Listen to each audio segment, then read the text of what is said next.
สบายดีเมื่อนี้ค่อยจะมาแนะนำแล้วก็มาพาทุกคนมารู้จักกับวัดใหญ่ชัยภูมิเป็นวัดที่มีความสำคัญทางด้านประวัติศาสตร์และวัฒนธรรมของชาวสวรรณเขตและเป็นวัดที่สำคัญที่สุดของสวรรณเขต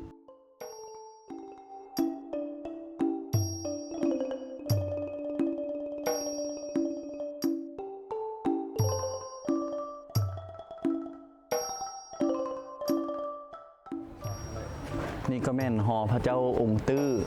ที่สร้างใหม่เป็นศิลปะความสวยสดงดงามแล้วก็เป็นเอกลักษณ์ของสวรรณเขตเนาะมีพระเจ้าใหญ่องค์ตื้อย่าท่านมหางอนเป็นคนสร้าง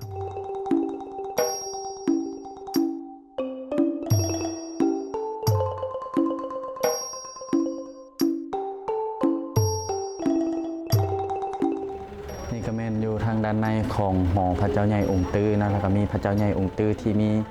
จอมเกตเพื่อนนาแม่นสร้างจากทองคำบริสุทธิ์และก็ในองค์พระเพื่อนนามีอยู่ตื้อหนึ่งหรือตันหนึ่งเพื่อนเลยเอิ้นว่าเป็นพระเจ้าใหญ่องค์ตื้อมีความสวยสดงดงามเป็นศิลปะแบบผสมผสานของศิลปะหลวงพระบางและก็สวรรณเขต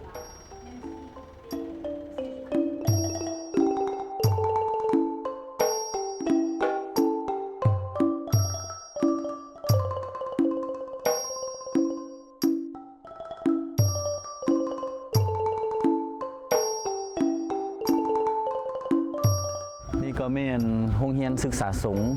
ของแขวงสวรรณเขตเป็นโรงเรียนที่มีความสำคัญตั้งแต่อดีตจนถึงปัจจุบันเนาะเพราะว่าในอดีตนะแม่นครูบาอาจารย์เพิ่นได้ให้ลูกศิษย์ลูกหามาเรียนอยู่นี่เพื่อรักษาภาษาลาวไว้แต่เมื่อเวลาฝรั่งมาปกครองเฮาแล้วเพิ่นต้องการลบล้างบ่อยากให้คนลาวน่ะเรียนภาษาลาวแต่เพิ่นก็เลยบอกว่าบ่ได้แม่นเรียนภาษาลาวแต่เรียนภาษาธรรมก็เลยเป็นการรักษาภาษาลาวไว้ในตัวถือว่าเป็นโรงเรียนที่มีความสำคัญหลาย